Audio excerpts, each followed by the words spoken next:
मेरे प्यारे दोस्तों, आज हम आपके समक्ष मैग्नेटिक फील्ड चैप्टर्स को लेके आया हूँ और आशा करता हूँ कि आपको ये चैप्टर अच्छी तरह से समझ में आ जाएगा और उससे संबंधित कुछ क्वेश्चंस का भी हम यहाँ डिस्कशन करेंगे और अच्छी तरह से आपको समझाएंगे, जिससे कि ये चैप्टर आपको किसी भी एग्ज़ाम के लिए अच्छी तरह तैयार हो जाए। तो प्यारे दोस्तों, हम दीपावली के बाद फिर मिल रहे हैं और आशा करते हैं आप पूरा वीडियो देखेंगे, क्योंकि फ़िज़िक्स आप जानते ही हैं कि बहुत ही समझदारी का विषय है। इसमें जब तक आपको क्लियर कॉन्सेप्ट नहीं होगा तब तक आप फिज़िक्स नहीं समझ सकते हैं। इसीलिए आपको हम बार बार कह रहे हैं कि मेरे वीडियो को पूरा देखिए, पूरा सुनिए और समझिए, तब आप फिज़िक्स के किसी भी क्वेश्चंस को हल भी कर लेंगे और साथ ही साथ आप किसी भी कंपटीशन में आपको सफलता भी मिलेगी। तो चलिए शुरू करते हैं। और जो बच्चे हमारे चैनल को सब्सक्राइब नहीं किए हैं वो सब्सक्राइब भी कर दें, क्योंकि अगर आप सब्सक्राइब और बेल आइकन को दबाएंगे तो निश्चित रूप से आपको नया वीडियो प्राप्त होगा और उसका फ़ायदा आपको ही मिलना है। तो चलिए, what is the magnetic field. तो देखिए, एक मैग्नेटिक फील्ड क्या होती है ये पहले समझिए। जब कोई चुंबक आप जानते हैं कि चुंबक क्या होता है, लोहे की वस्तु को अपनी तरफ खींचता है। तो मैग्नेटिक फील्ड उसी के कारण उत्पन्न होती है। और किसी भी चुंबक में दो पोल होते हैं, एक साउथ पोल और एक नॉर्थ पोल। तो साउथ पोल और नॉर्थ पोल दोनों एक साथ ही रहते हैं, कभी भी दोनों पोलों को अलग नहीं किया जा सकता। तो उसके कारण जो मैग्नेटिक फील्ड होती है उसके बारे में हम डिस्कस करेंगे और क्या उसका फार्मूला होता है और क्या उसकी यूनिट होती है, कैसे उत्पन्न की जाती है, इन सब के बारे में हम आज डिस्कशन करेंगे। तो देखिए, मैग्नेटिक फील्ड एक वेक्टर क्वांटिटी है। वेक्टर मतलब वो एक सदिश राशि है जिसकी दिशा होती है और इसको हम V से प्रदर्शित करते हैं। तो देखिए, B एक सदिश राशि है। इसका मतलब क्या हुआ, सदिश राशि जैसे चुंबक अगर कहीं रखा गया है तो जो मैग्नेटिक फील्ड उत्पन्न होगी उसकी एक निश्चित दिशा होगी और इसको हम जब किसी निश्चित दिशा में कोई कॉइल रखते हैं या कुछ रखते हैं तो उसका इफेक्ट उस कॉइल पर ज़रूर पड़ेगा। तो देखिए कैसे इसको हम डिफाइन करेंगे।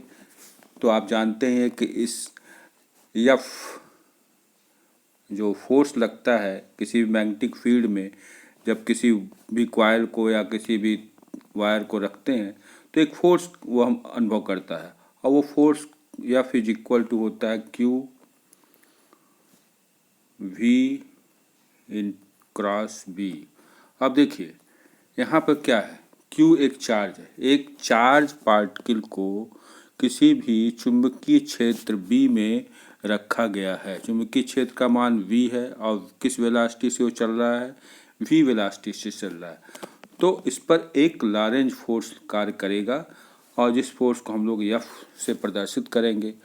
और देखिए उस फोर्स का मान F is equal to Q into V cross B होगा। यहाँ पर देखिए V क्रॉस B है, ये इस वेक्टर प्रोडक्ट, तो हम इसको ऐसे लिख सकते हैं F is equal to Q V B sine theta. तो देखिए यहाँ पर ये इसका मैग्नीट्यूड है, मतलब कि हमने इसका मैग्नीट्यूड लिया है ना कि वेक्टर। तो देखिए यहाँ वेक्टर क्वांटिटी नहीं हमने करके इसका, चूँकि वेक्टर इस वेक्टर प्रोडक्ट है इसलिए यहाँ पर Q V B sine theta आएगा। अब थीटा क्या है, थीटा जो है एंगल है जो कि बी और वी के बीच में और एफ और बी के बीच में भी लगता है। तो देखिए अब यहाँ इसी फार्मूले से हम आपको बी की डिफिनीशन बताएंगे, इसकी परिभाषा निकालेंगे। तो अगर मान लीजिए theta is equal to 90 degree हो जाता है तो जब 90 डिग्री हो जाएगा मतलब वेक्टर v और b एक दूसरे के परपेंडिकुलर है। यहाँ पर v और b के बीच का कोण है थीटा। तो अगर एक दूसरे के परपेंडिकुलर है तो थीटा का मान क्या हो जाएगा, 90 डिग्री हो जाएगा। तो F is equal to Q V B sine theta. अब इसमें हम क्या करेंगे, साइन थीटा की मान रखेंगे। यहाँ पर साइन थीटा की वैल्यू कितनी होती है, 90 डिग्री होती है। तो साइन थीटा की वैल्यू जब रखेंगे तो देखिए F इज इक्वल, ये अब देखिए वेक्टर नहीं रह गया, इसमें वेक्टर नहीं रह गया, तो इसमें हम लिखेंगे सीधे simple F is equal to Q V B sine 90 degree. Sine 90 का मान 1 होता है, तो इससे b की वैल्यू आ जाएगी। b इज इक्वल टू क्या आ जाएगी, अब ये वेक्टर नहीं है, ध्यान दीजिए वेक्टर नहीं है, तो b is equal to F upon Q into V. यहाँ पर देखिए b मैग्नेटिक फील्ड है, मैग्नेटिक फील्ड का परिमाण है, क्योंकि ये वेक्टर क्वांटिटी थी लेकिन अब इसका परिमाण ले रहे हैं, सिर्फ परिमाण। q चार्ज है, v वेलोसिटी है चार्ज पार्टिकल का, और f उस पर जो लग रहा है बल उसका मान है। तो अब इसका मात्रक हम निकालेंगे, तो बहुत सिंपल है। देखिए मात्रक क्या होगा इसका, मात्रक को हम लोग f न्यूटन, बल को न्यूटन में नापते हैं तो f का मान न्यूटन हो जाएगा। कूलाम, q को किस में नापते हैं, कूलाम का चार्ज का जो यूनिट होती है कूलाम होती है, तो c हमने लिख दिया यहाँ पर, और वेलोसिटी का मीटर पर सेकेंड। तो इस तरह से आपको b की वैल्यू, b का मात्रक ही मालूम हो गया, साथ ही साथ b होती क्या चीज़ है वो भी हमने बताया, और v और b के बीच का एंगल अगर 90 डिग्री रख देंगे तो वो उस पर जो फोर्स लगेगा वो सबसे मैक्सिमम होगा। तो एक बार हम आपको फिर से आप इसको क्लियर हम समझा दे रहे हैं कि आखिर है क्या चीज़ b। देखिए b होता क्या है, सबसे पहली चीज़ तो आप ये ध्यान दीजिए कि b जो है मैग्नेटिक फील्ड है, और मैग्नेटिक फील्ड, जब भी मैग्नेटिक फील्ड लगता है तो वो जो चाहे वो चार्ज पार्टिकल उसके अंदर आए, चाहे कोई भी वायर रख दिया जाए, तो उस मैग्नेटिक फील्ड पर जो होगा वो फोर्स लगेगा मैग्नेटिक फील्ड के कारण। तो F इज इक्वल टू, अभी हमने बताया Q V और B हो जाएगा, क्योंकि साइन 91 हो गया, तो B की वैल्यू क्या हो जाएगी, F अपान QV। तो QV, तो इस तरह से इसका मात्रक आपको हमने क्लियर कर दिया कि Newton by coulomb into velocity का मात्रक हो गया मीटर पर सेकेंड। तो देखिए इसमें ऊपर चला जाएगा सेकेंड, तो newton second divide by coulomb into metre, तो ये इसका मात्रक हो जाएगा। अब इसको हम दूसरी तरह से भी लिख सकते हैं, बल का मात्रक क्या होता है, F is equal to M into A होता है। तो meter, F is equal to M को हम किस में नापेंगे, किलोग्राम में। F को यम को किलोग्राम में नापेंगे तो मीटर हो जाएगा, और ए मीटर पर सेकेंड स्क्वायर हो जाएगा, तो उसका दूसरा मात्रक भी आ जाएगा। तो इस तरह से आपको B की डिफिनीशन लिख सकते हैं। डिफिनीशन कैसे लिख सकते हैं, अगर एक कूलाम के आवेश को v वेग से, मतलब 1 मीटर पर सेकंड के वेग से अगर हम किसी भी मैग्नेटिक फील्ड में रखते हैं तो उस पर 1 न्यूटन का बल कार्य करेगा। तो फिर से बेटे समझ लीजिए, किसी भी मैग्नेटिक फील्ड की परिभाषा क्या लिखेंगे, जब एक कूलाम आवेश को मैग्नेटिक फील्ड में v वेलोसिटी से, मतलब 1 मीटर पर सेकंड के वेग से चलता है, तो उस पर 1 न्यूटन का बल लगेगा, और वही जो होगा, जो मैग्नेटिक फील्ड होगी वो उसका मान हो जाएगा।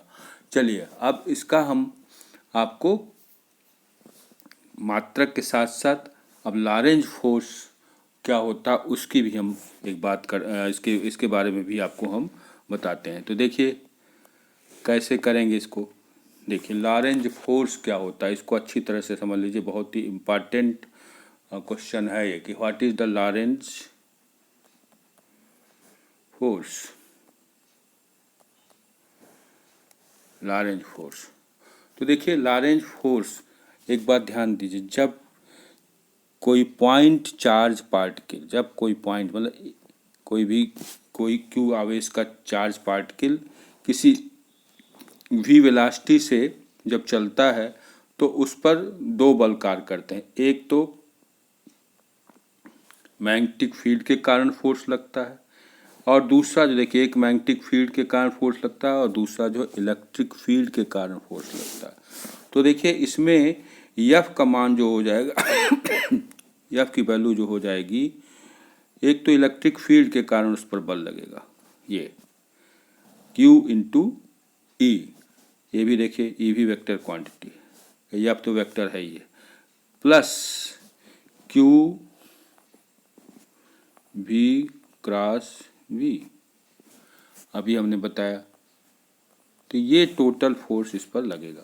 तो लॉरेंज फोर्स क्या होता है, इसको आप समझ लीजिए।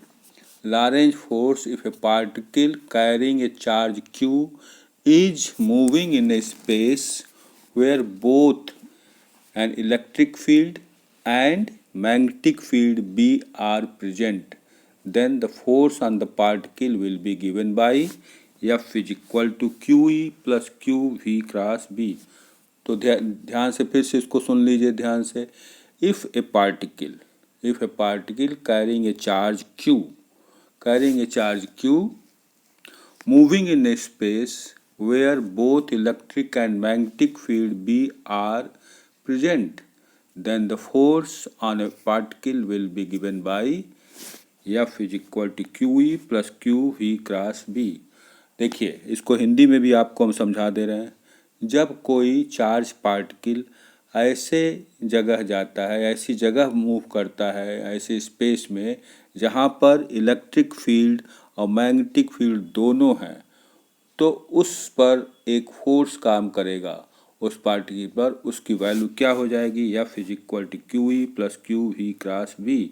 तो इसकी डिफिनीसन अगर आप चाहें तो हमारा वीडियो ऐसे सुन लीजिए और उसको नोट भी कर लीजिए, क्योंकि ये वीडियो आपको बार बार देखेंगे तो और अच्छी तरह से क्लियर हो जाएगा। तो देखिए हम फिर से आपको हम लॉरेंज फोर्स की डिफिनीसन बता दे रहे हैं, फिर से ध्यान से सुन लीजिए और इसको नोट भी कर लीजिए।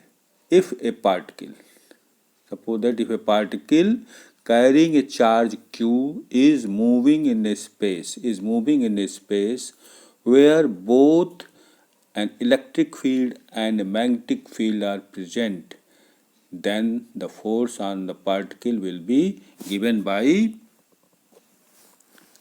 F is equal to QE plus QVB। तो ये इसका आपकी डिफिनीसन हो जाएगी। तो हम इसको हिंदी में आपको बता दें कि जब कोई चार्ज पार्टिकल Q स्पेस में मूव करता है किस वेलोसिटी से, v वेलोसिटी से, तो उस पर जो बल लगता है उस बल का मान क्या होता है, F is equal to Q E plus Q V cross B होता है। तो ये चार्ज पार्टिकल की मूव करने के कारण इस पर लगने वाले बल की मात्रा है या बल का परिमाण है। देखिए यहाँ पर क्या है, बल भी एक यूनिट है, मतलब एक वेक्टर क्वांटिटी है, इलेक्ट्रिक फील्ड भी एक वेक्टर क्वांटिटी, वेलोसिटी है ही है वेक्टर क्वांटिटी, और मैग्नेटिक फील्ड भी वेक्टर क्वांटिटी। अब देखिए अगर हम यहाँ पे ऐसा करें कि ऐसी जगह वो इलेक्ट्रॉन या जो चार्ज पार्टिकल जाता है जहाँ पर इलेक्ट्रिक फील्ड के कारण जो बल लग रहा है वो और मैग्नेटिक फील्ड के कारण जो बल लग रहा है वह दोनों इक्वल हो जाएं, तब क्या होगा देखिए। अब उसके बाद उसमें क्या हो जाएगा उसको हमको देखना है। तो देखिए एफ इज इक्वल टू, हम इसका परिमाण केवल लिख रहे हैं, F is equal to Q into E, और दूसरा जो है मैग्नेटिक फील्ड के कारण एफ इज इक्वल टू क्या होता है, क्यू वी इंटू बी। अब ये दोनों बल अगर बराबर हो जाए तो देखिए क्या होगा, Q E is equal to Q V into B. तो क्यू से क्यू कैंसिल हो जाएगा, वेलोसिटी v की वैल्यू आ जाएगी v is equal to E by B. अब देखिए इसकी नई डिफिनीशन आ गई। इसकी डिफिनीशन क्या हो गई, नई आ गई। देखिए वेलोसिटी को हम इस तरह से भी लिख सकते हैं। वेलोसिटी एक ऐसी भौतिक राशि है जो कि इलेक्ट्रिक फील्ड और मैग्नेटिक फील्ड के अनुपात के बराबर होती है। Electric field and magnetic field के अनुपात के बराबर होती है। तो देखिए इसमें इलेक्ट्रिक फील्ड भी वेक्टर क्वांटिटी है, बी भी वेक्टर क्वांटिटी है, वेलोसिटी भी वेक्टर क्वांटिटी है। इसको देखिए, इसको हम लोग क्या कहते हैं, इसको कहते हैं वेलोसिटी सेलेक्टर। इस रेशियो को हम लोग क्या कहेंगे, वेलोसिटी सेलेक्टर। याद रखिए इस रेशियो को हम लोग कहेंगे वेलोसिटी, नोट कर लीजिए इसको क्या कहते हैं, वेलोसिटी सेलेक्टर। VELOCITY और सेलेक्टर SELECTOR। तो देखिए हम ऐसा आपको समझा रहे हैं, अगर आप चाहें तो इसका नोट भी करते जाएं कि what is the velocity selector. Velocity selector एक ऐसी भौतिक राशि है, ऐसी भौतिक राशि है यानी कि यह किसके बराबर होती है, इलेक्ट्रिक फील्ड और मैग्नेटिक फील्ड के अनुपात के बराबर होती है। जब कोई चार्ज पार्टिकल ऐसी जगह मूव कर रहा है जहाँ इलेक्ट्रिक फील्ड और मैग्नेटिक फील्ड दोनों उत्पन्न हैं, दोनों हैं स्पेस में, तब उस पर कौन सा बल कार्य करता है, लॉरेंज फोर्स काम करता है। और उस लॉरेंज फोर्स की वैल्यू क्या होती है, अभी हमने बताया इन दोनों बलों को, F is equal to QE और F is equal to QVB, ये दोनों के सम के बराबर होता है। इसमें देखिए ये भी ध्यान रखिए कि electric field, magnetic field, velocity और फोर्स ये सब के सब वेक्टर क्वांटिटी हैं।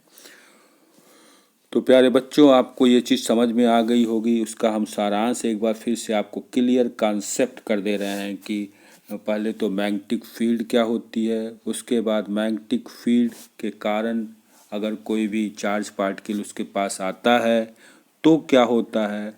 तो देखिए मैग्नेटिक फील्ड क्या है, सबसे पहले तो मैग्नेटिक फील्ड की परिभाषा आप समझ लीजिए। मैग्नेटिक फील्ड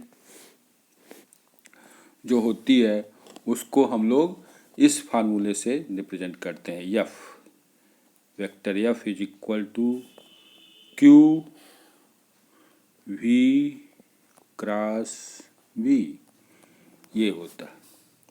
इस मैग्नेटिक फील्ड के कारण अगर कोई charge particle, Q charge particle किसी भी मैग्नेटिक फील्ड में प्रवेश कर रहा है V वेलोसिटी से, तो उस पर एक बल लगेगा, उस बल का मान होगा F is equal to QV cross V। लेकिन ये ध्यान रखिए ये बल लग रहा है, न कि ये लॉरेंज फोर्स। लॉरेंज फोर्स आगे आएगा। अब देखिए अब इसी फार्मूले से इसका परिमाण आप निकाल सकते हैं, F is equal to QVB।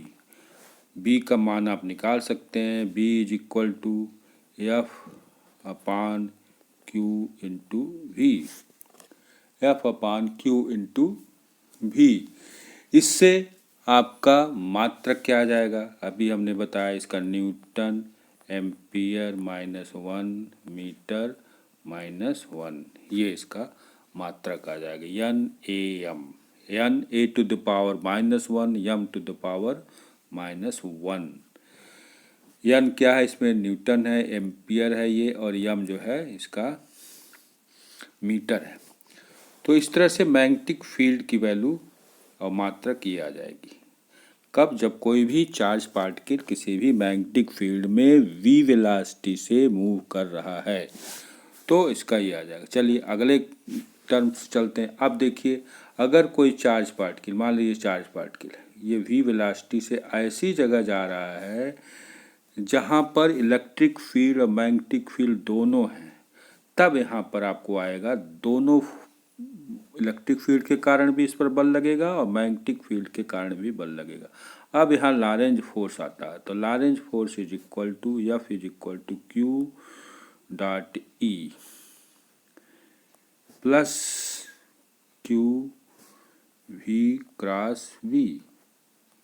ये आपको यही चीज़ जो है ये हो गई लॉरेंज फोर्स। तो देखिए क्लियर कॉन्सेप्ट होना चाहिए। क्या क्लियर कॉन्सेप्ट है, किसी भी चार्ज पार्टिकल को अगर हम ऐसी जगह ले जाते हैं in a space where electric field and magnetic fields are present, then a force is acting on a charge particle that is equal to F is equal to Q E plus Q V cross B. अब देखो इसमें F is equal to क्या हो जाएगा, Q इसमें common आ जाएगा, क्या बच गया, vector E electric field plus V cross E B. तो इस तरह से ये फार्मूला आपको आ गया। ये कौन सा फोर्स है, this is called Lorentz force, इसको नोट कर लीजिए, it is called Lorentz force, LORENTZ,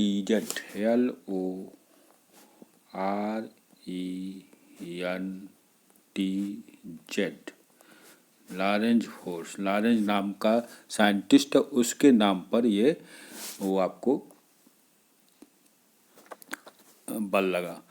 तो हम आशा करते हैं कि आपको ये चीज़ क्लियर हो गया। अब चलिए आगे हम इसमें देखते हैं। इसी में देखिए, अगर force F is equal to Q ई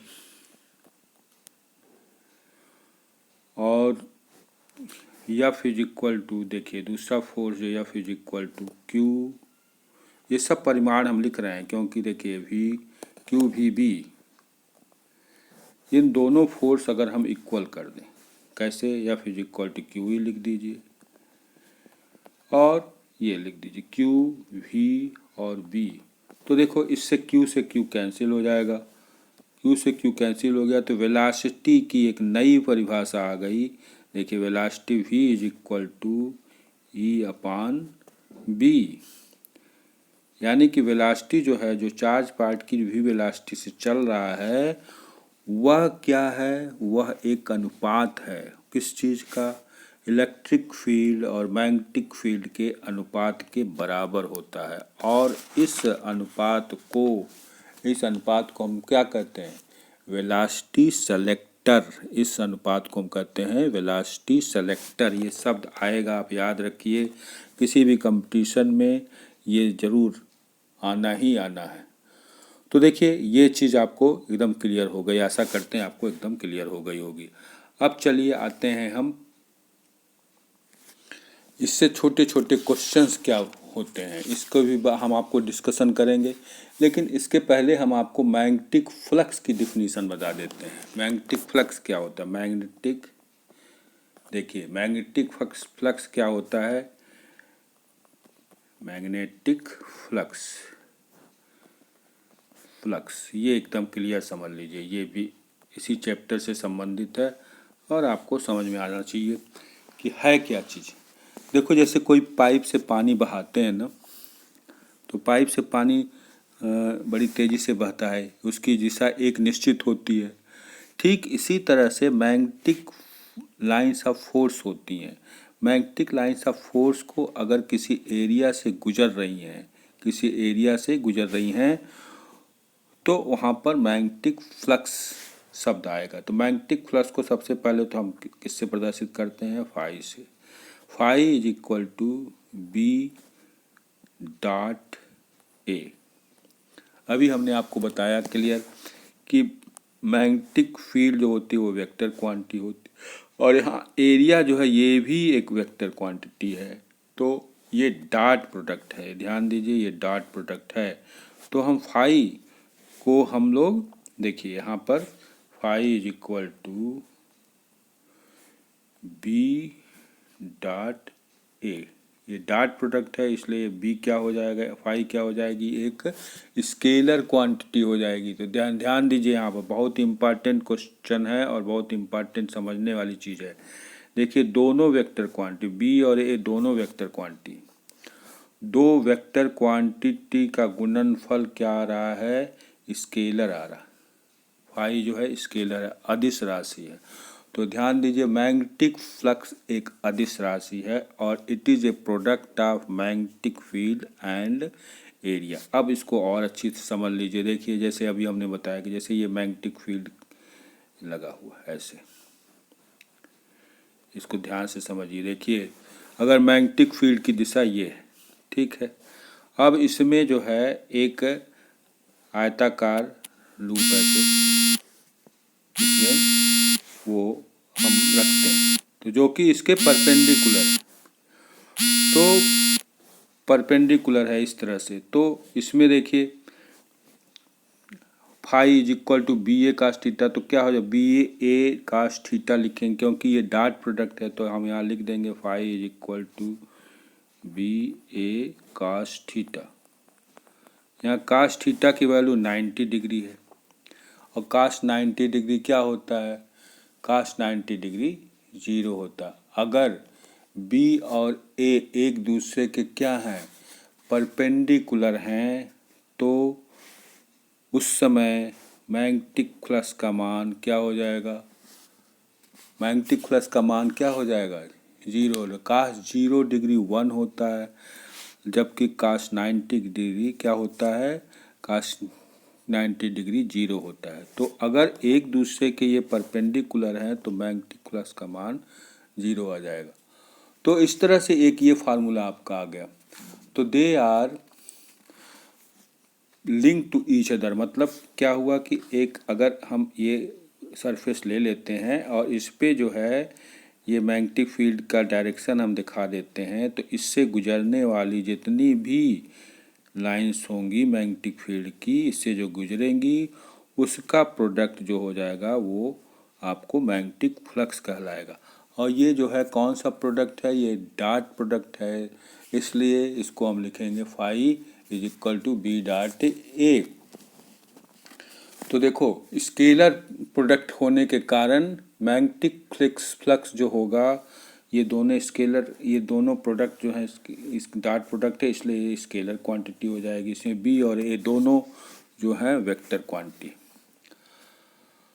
अब इसका मात्रक समझ लीजिए, तो बहुत सिंपल सा है। इसका मात्रक एसआई यूनिट इसकी होती है मैग्नेटिक फ्लक्स की, वेबर होती है, ध्यान दीजिए वेबर।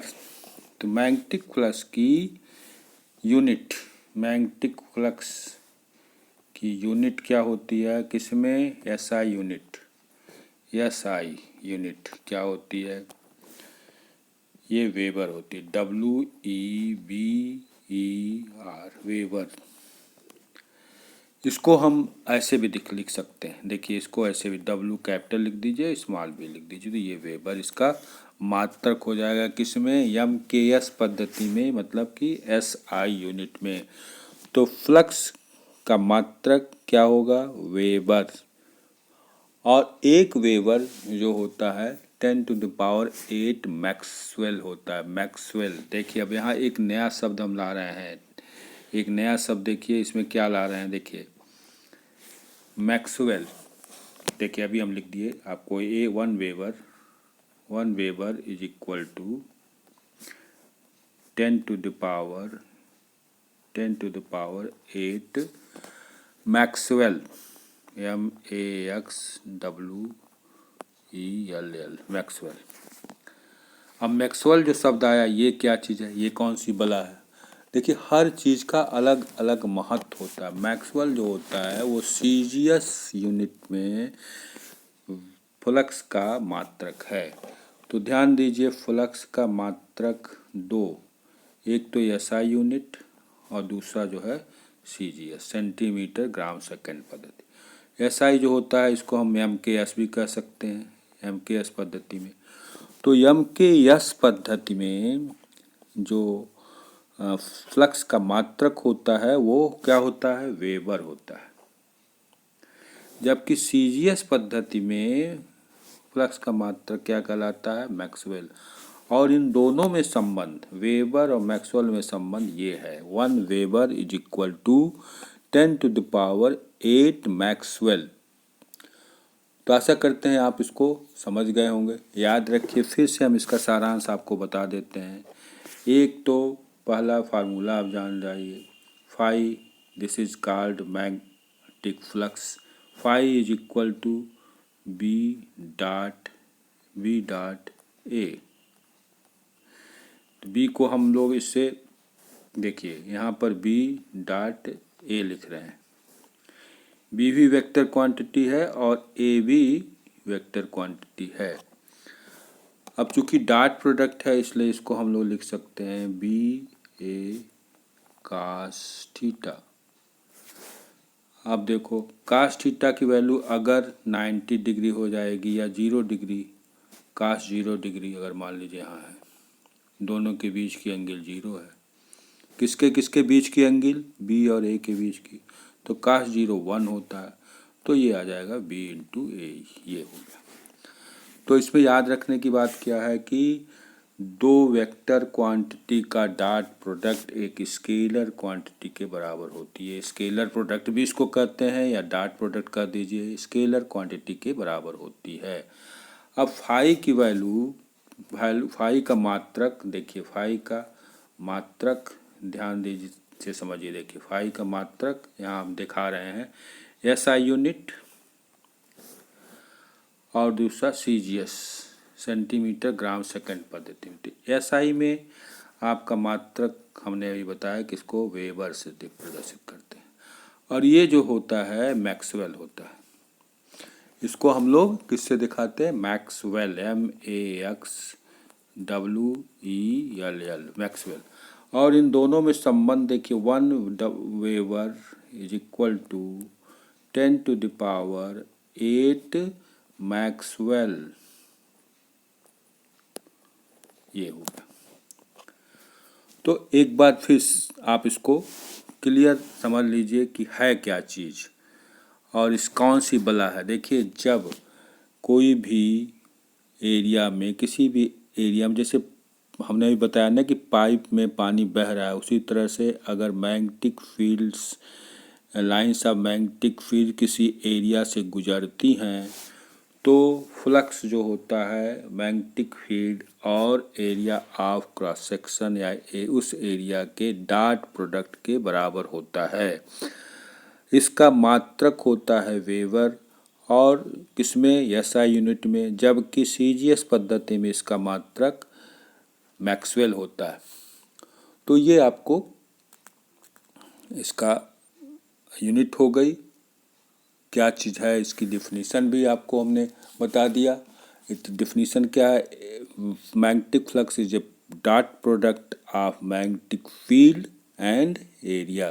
तो इंग्लिश और हिंदी मीडियम दोनों बच्चों के लिए आशा करते हैं ये चीज़ समझ में आ गई होगी। चलिए अगले स्टेप की तरफ बढ़ते हैं। देखिए अब हम इसकी जो है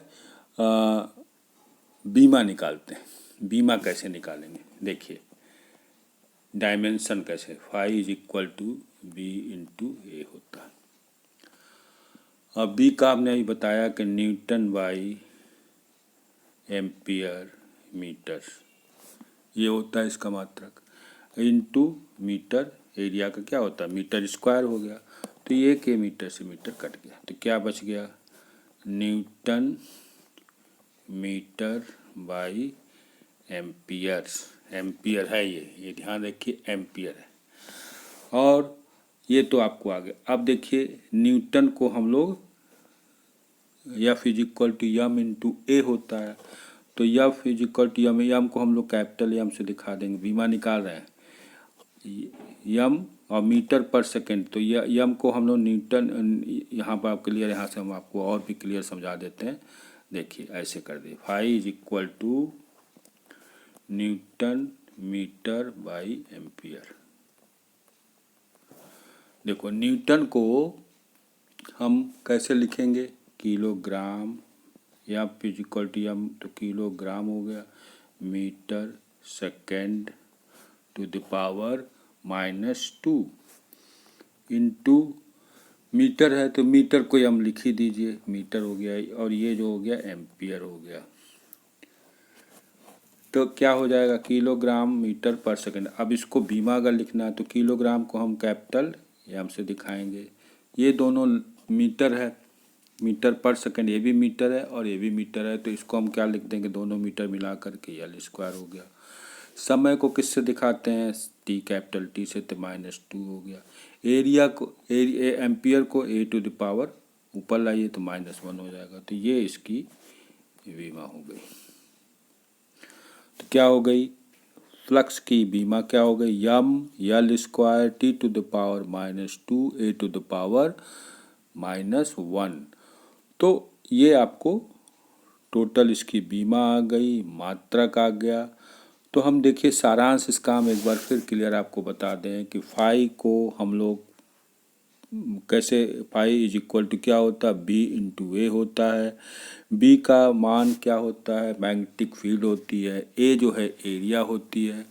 और इसको हम लोग कैसे दिखाते हैं, देखिए ऐसे, अगर ये मैग्नेटिक फील्ड हो गई, ये मैग्नेटिक फील्ड का डायरेक्शन हो गया बी, इसके इस एरिया में ये मान लीजिए इसकी एरिया ए है। इसमें जो है कितना फ्लक्स गुजरेगा, तो फाई इज इक्वल टू ये हो जाएगा बी इंटू ए। डॉट प्रोडक्ट है ये, ध्यान दीजिए डॉट प्रोडक्ट है। दूसरा, अगर इसका हम जैसे इस तरह से है, मान लीजिए एंगल के साथ ये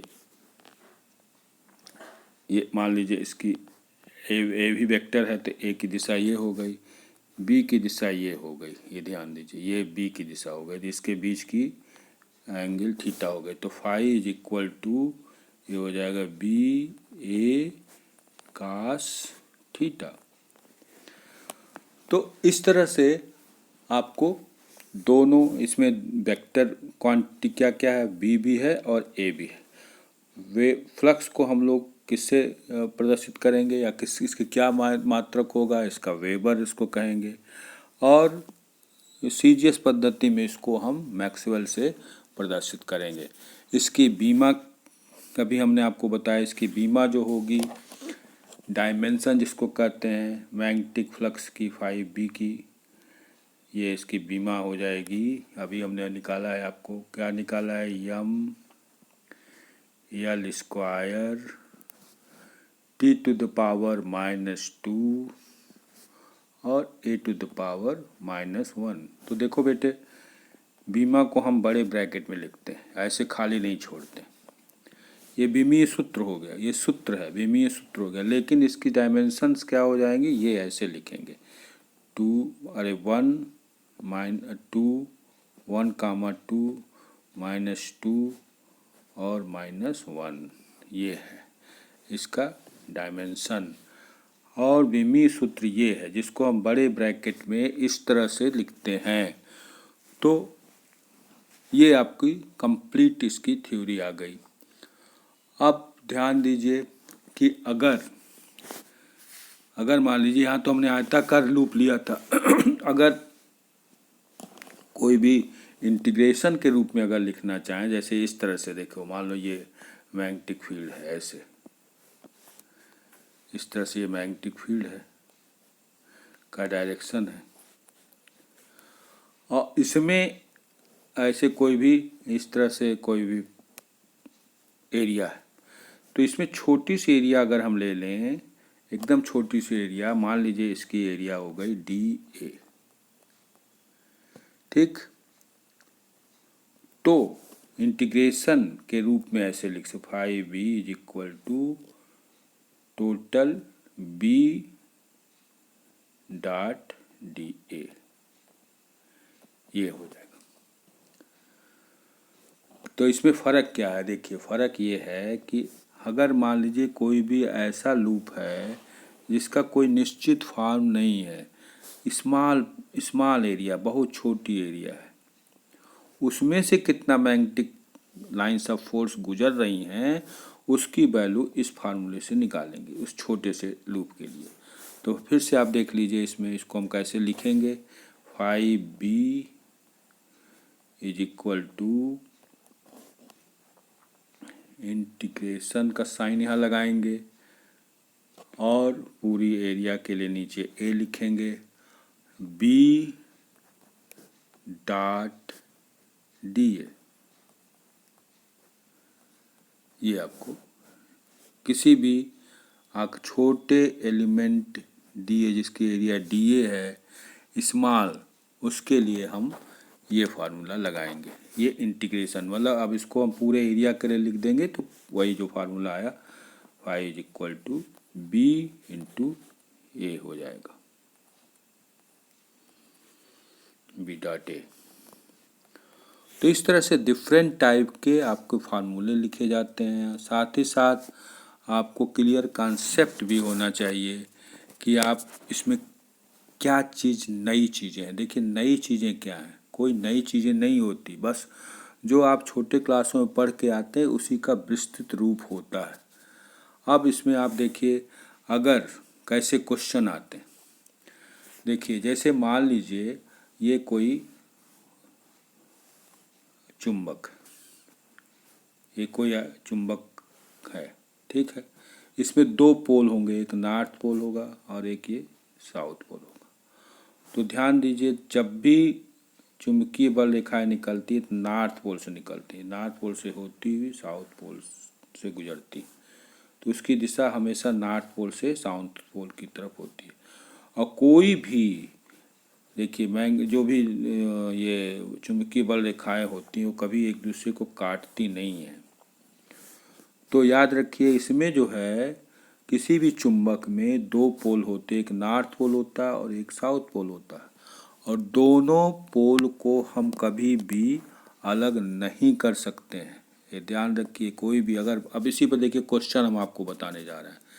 एक बात तो ये ध्यान रखिए किसी भी चुंबक में जब बल रेखाएं जो निकलती हैं वो हमेशा नॉर्थ पोल से निकलते हुए किधर जाती हैं, साउथ पोल की तरफ जाती हैं, और साउथ पोल की तरफ से होते पूरा ये बंद लूप होता है, देखिए ऐसे इस तरह। लेकिन एक दूसरे को कभी काटती नहीं है, ध्यान रखिए एक दूसरे को कभी काटेंगे नहीं और ना ही स्पर्श करेंगे।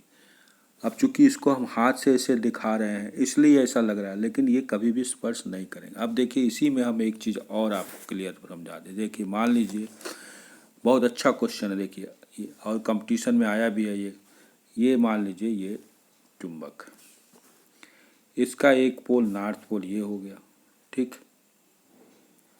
और ये साउथ पोल हो गया। अब हम आपसे क्वेश्चन पूछते हैं कि अगर हम इसको यहाँ से ब्रेक कर दें, सीधा काट दें,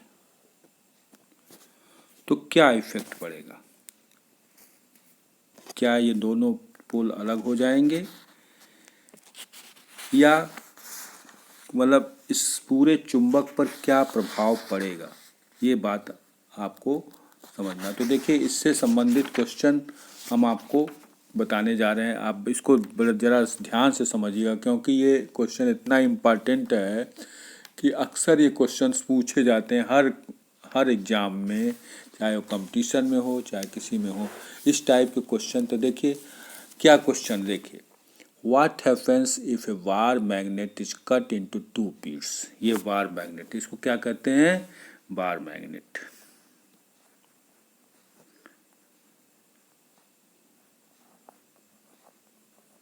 ये बार मैग्नेट हो गया, ठीक है। व्हाट हैपेंस, ध्यान से सुनिए हम क्या क्वेश्चन बोल रहे हैं। What happens if a bar magnet is cut into two piece perpendicular to its length and along its length. देखिए इसको हमने, एक ये बार मैग्नेट है, इसको हमने क्या किया, काट दिया यहाँ से, तो क्या होगा? तो बहुत क्या, ये दोनों पुल अलग हो जाएंगे? नहीं होंगे, ध्यान रखिए दोनों पुल अलग नहीं होंगे, बल्कि ये छोटे छोटे चुंबक और बन जाएंगे। एक ये चुंबक बन जाएगा छोटा सा और एक दूसरा चुंबक इसी के हाफ, ये देखिए इसके भी नॉर्थ पोल ये साउथ पोल हो जाएगा और यहाँ पर भी आपको ये नॉर्थ पोल और साउथ पोल हो जाएगा। मतलब दो चुंबकों के रूप में ये एकदम सेम इंटेंसिटी के, भी ध्यान रखिए जो नॉर्थ पोल की जो इंटेंसिटी है और जो साउथ पोल की इंटेंसिटी है वो दोनों की इंटेंसिटी सेम रहेगी इस चुंबक में भी। बस फर्क क्या आएगा कि इसका लेंथ, ये जो लेंथ है, ये जो लेंथ है ये यल है मान लीजिए, तो ये l/2 हो जाएगा, ये भी l/2 हो जाएगा। तो फिर से क्वेश्चन समझ लीजिए, क्या क्वेश्चन है कि अगर किसी चुंबक को हम दो भागों में ब्रेक कर देते हैं, दो भागों में काट देते हैं बीच से, तो क्या ये चुंबक रहेगा या इस पर क्या इफेक्ट होगा? तो देखिए चुंबक तो रहेगा ही, बल्कि दो चुंबक हो जाएंगे और दोनों चुंबक आधे आधे रूप में दिखाई देंगे जिसकी लंबाई आधी होगी। लेकिन ध्यान दीजिए यहाँ पर, लेकिन इनकी जो पोल स्ट्रेंथ है, मतलब नॉर्थ पोल की जो शक्ति है और साउथ पोल की जो शक्ति है, पावर या स्ट्रेंथ, वो दोनों क्या होंगी, एकदम सेम रहेंगी, केवल लंबाई आधी हो जाएगी। तो इस तरह से अब देखिए, ये तो परपेंडिकुलर हमने इसको काट दिया। अब दूसरा देखिए, इसमें कह रहा है कि इसी चुंबक को, इस चुंबक को देखिए ऐसे, इसके लंबाई के लांग ऐसे काटते हैं, ऐसे काट देते हैं। ये नॉर्थ पोल हो गया और ये साउथ पोल हो गया। तो देखिए दो पार्ट आ गए ना इसके, एक ये हो जाएगा पतला सा, देखिए हम इसको हाथ से ही बना रहे हैं इसलिए ध्यान से समझिएगा। ये देखिए, तो क्या होगा इसमें, देखिए ये भी नॉर्थ पोल ही रहेगा, ये भी साउथ पोल, ये नॉर्थ पोल और ये साउथ पोल। अब यहाँ क्या होगा, देखिए काट देने से बीचों बीच, यहाँ से देखिए ऐसे हमने काट दिया, तो क्या इफेक्ट होगा, क्या ये चुंबक रह पाएगा? हाँ, चुंबक रहेगा ही रहेगा, चुंबक खत्म नहीं होगा, इसकी इंटेंसिटी खत्म नहीं होगी। देखिए अब यहाँ भी क्वेश्चन हम थोड़ा सा और क्लियर कर दे रहे हैं। चुंबक का चुंबकत्व का गुण, मतलब लोहा को खींचने का गुण कब समाप्त होगा, जब आप इसको पटक देंगे या गर्म कर देंगे। चुंबक का चुंबकत्व गुण कब खत्म होता है, जब इसको या तो पटक दीजिए, बार बार पटकेंगे तो जो उसके डोमेन से वो टूट अलग अलग छितरा जाएंगे, अंदर ही क्रियाएं होती हैं, और उसके बाद उसका चुंबकत्व गुण धीरे धीरे खत्म हो जाएगा। क्योंकि अभी देखिए जब आप प्रैक्टिकल लैब में करते हैं ना, तो कभी कभी चुंबक को नीचे गिरा देते हैं, तो उससे उसकी इंटेंसिटी कम हो जाती है। जब इंटेंसिटी कम हो जाएगी तो उसका चुंबकत्व गुण धीरे धीरे खत्म हो। लेकिन यहाँ जो क्वेश्चन पूछ रहा है, यहाँ ये कह रहा है कि चुंबक को पटका नहीं गया है, बल्कि क्या किया गया है, इस चुंबक को काटा गया है।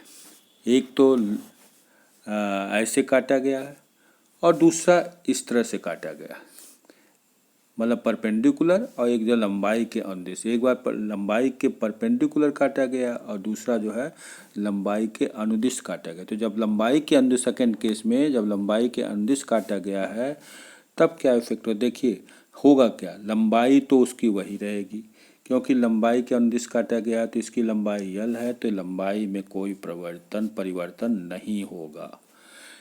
लेकिन नॉर्थ पोल और साउथ पोल की जो इंटेंसिटी होगी वो क्या हो जाएगी, आधी हो जाएगी, क्योंकि बीचों बीच काटा गया है, इसलिए इसका पावर, इसका स्ट्रेंथ इसकी कम हो जाएगी।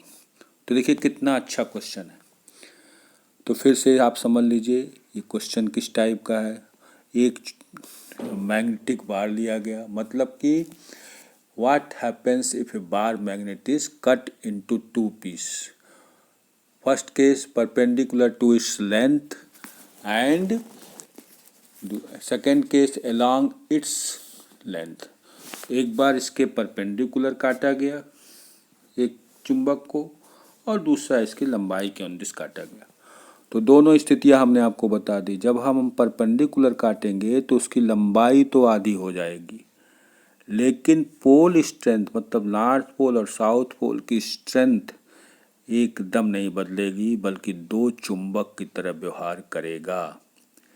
ठीक इसी तरह से जब हम इसको लंबाई के अनुदिश काटेंगे तो ये लंबाई तो वही रहेगी चुंबक की, लेकिन इसकी पोल स्ट्रेंथ क्या हो जाएगी, बहुत कम हो जाएगी। मतलब कितनी हो जाएगी, ठीक आधी हो जाएगी। तो इस तरह से इस टाइप के क्वेश्चन आपके पूछे जाएंगे। तो बच्चों, आशा करते हैं आपको ये वीडियो बहुत ही अच्छा लग रहा होगा और आप ध्यान से इस वीडियो को सुन रहे होंगे। अब देखिए एक बहुत ही इंटरेस्टिंग क्वेश्चन और हम आपको बता दे रहे हैं। अगर मान लीजिए एक क्वेश्चन ये है कि can you think of magnetic field configuration with 3 poles? क्या आप किसी भी चुंबक में 3 पोल की को देख सकते हैं या बना सकते हैं? फिर आप समझ लीजिए, can you think of a magnetic field configuration with 3 poles?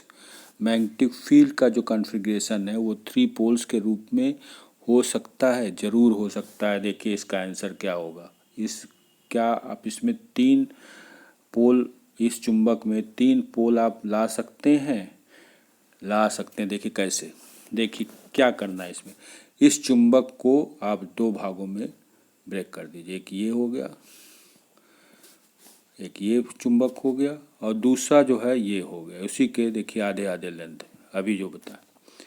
अब क्या होगा, ये नॉर्थ पोल हो गया और ये साउथ पोल, फिर ये साउथ पोल हो जाएगा और ये नॉर्थ पोल हो जाएगा। जब दोनों को आसपास लाएंगे, देखिए आप ये भी ध्यान दीजिए, जब पोल समान होते हैं, दोनों साउथ पोल हैं, तो एक दूसरे को क्या करेंगे, प्रतिकर्षित करेंगे। तो इसको आपको बल लगा करके इसके पास लाना पड़ेगा, एक फोर्स लगाना पड़ेगा इधर से भी और इधर से भी। ये फोर्स जब लगेंगे तो इसके पास आ जाएंगे। तब देखिए ये दोनों पोल मिल कर के साउथ पोल हो गए, एक ये पोल हो गया और एक ये पोल हो गया।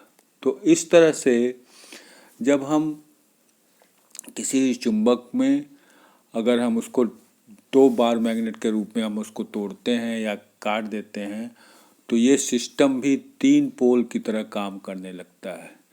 तो वी में आप it is possible that there are three poles when a magnet is cut through in a two parts. तो देखिए इसका हमने आप लोग क्लियर हम आपको समझा दे रहे हैं। देखिए ये मैग्नेट है, इसके ऑलरेडी दो पोल होंगे ही होंगे, किसी इस पोल को अलग नहीं कर सकते हैं। देखिए जब हमने इसको यहाँ से वो किया, ब्रेक किया या काट दिया, तो क्या हुआ, एक ये चुंबक बन गया और एक ये चुंबक बन गया। अब इसको पास पास लाएंगे तो दोनों देखिए साउथ साउथ पोल यहाँ पर हैं, यहाँ पर भी हैं, एक दूसरे को प्रतिकर्षित करेंगे। तो बना क्या, देखिए तीन पोल हो गया ना, कि ये नॉर्थ पोल की तरह व्यवहार करेगा और ये जो है ये साउथ पोल की तरह, ये जो है नॉर्थ पोल की तरह, यहाँ नॉर्थ पोल बन जाएगा। देखिए ये नॉर्थ पोल बन जाएगा और ये पूरा साउथ पोल हो जाएगा। तो इस तरह से आपको फिर से आपको एक बार क्लियर करके हम बता देते हैं। देखिए जैसे मान लीजिए ये चुंबक है, ठीक है, ये चुंबक है नॉर्थ पोल और ये साउथ पोल। अब इसको हम कट कर देते हैं, तो ये दो पोल यहाँ पर देखिए इस तरह से हो जाएगा, एक ये और एक ये। क्या हो जाएगा, ये एक चुंबक बन गया नॉर्थ साउथ और ये भी एक चुंबक बन गया नॉर्थ साउथ। तो एक ये पोल हो गया साउथ का और एक ये पोल हो गया। तो देखिए तीन पोल इसमें आ गए ना।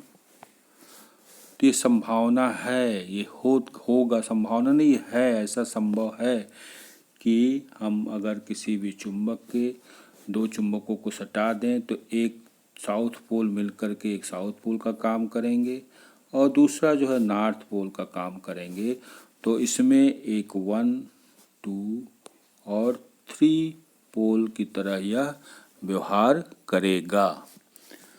तो चलिए, आपको वीडियो बहुत अच्छा लग रहा होगा और आप ध्यान से सुन रहे होंगे, यही मेरी आशा है।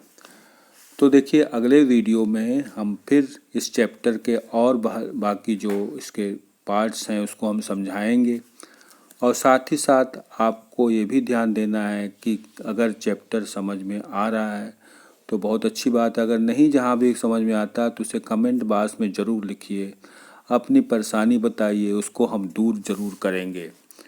और साथ ही साथ देखिए सबसे बड़ी चीज़ है, वीडियो को अगर आप पूरा नहीं देखेंगे तो आपको समझ में नहीं आएगा। अगर सफलता पानी है तो फिजिक्स के हर टॉपिक को अच्छी तरह से अगर आप समझ जाते हैं तो न्यूमेरिकल इतना आसान हो जाता है कि आप खुद ही 90% न्यूमेरिकल खुद कर लेंगे और खुद न्यूमेरिकल बना भी लेंगे। तो आशा करते हैं आपको ये वीडियो बहुत अच्छा लगा होगा, और अगर अच्छा लगा होगा तो लाइक कर दीजिए और सब्सक्राइब कर दीजिए, जिससे आपको नया वीडियो मिलता रहे। देखिए इसमें मेरा कोई फ़ायदा नहीं, मेरा कोई ऐसा ये नहीं है कि आपको हम प्रेस करें, दबाव दें। आपके हित के लिए, आपके फ़ायदे के लिए ये वीडियो बनाते हैं, उसमें मेहनत करते हैं और जिससे कि आपको फिजिक्स अच्छी तरह से समझ में आ जाए। क्योंकि देखिए बहुत सारे वीडियो आप देखते होंगे, लेकिन उन वीडियो में या हमारे वीडियो में फ़र्क क्या है? फ़र्क ये है कि हम उस टॉपिक को बहुत क्लियर और आसान तरीके से समझाते हैं, और अगर फिजिक्स समझ में आ जाती है तो और भी सब्जेक्ट आपको आसानी से समझ में आ जाएगी, क्योंकि फिजिक्स से तो सभी आसान होते ही हैं। तो चलिए, अगर आपको वीडियो अच्छा लगा हो तो आपको हमारी तरफ से ढेर सारी शुभकामनाएँ। और आप किसी भी कंपटीशन में अगर आप बैठ रहे हैं तो ध्यान दीजिए कि जो टफ सब्जेक्ट्स हैं उसकी तैयारी अच्छी तरह से करिए, चाहे वो CBSE बोर्ड के बच्चे हों या ICSE बोर्ड के बच्चे हों या हिंदी मीडियम के हो या इंजीनियरिंग कॉलेज में इंजीनियरिंग के लिए तैयारी कर रहे हो। ये हमारा वीडियो लगातार हर रोज़ हम वीडियो को बनाते हैं और आपके समक्ष प्रस्तुत करते हैं और आशा करते हैं कि आप उसको ज़रूर देखते होंगे और उसका फ़ायदा उठाते हो। अब देखिए, जो हम बोलते हैं उसको ध्यान से सुनिए और उसी वीडियो से नोट आप बना लीजिए। जब आप नोट बना लेंगे ना, तो सबसे बढ़िया ये रहेगा कि आपको हर चीज़ें क्लियर हो जाएंगी और कभी आपको एग्ज़ाम में कोई परेशानी नहीं होगी। धन्यवाद।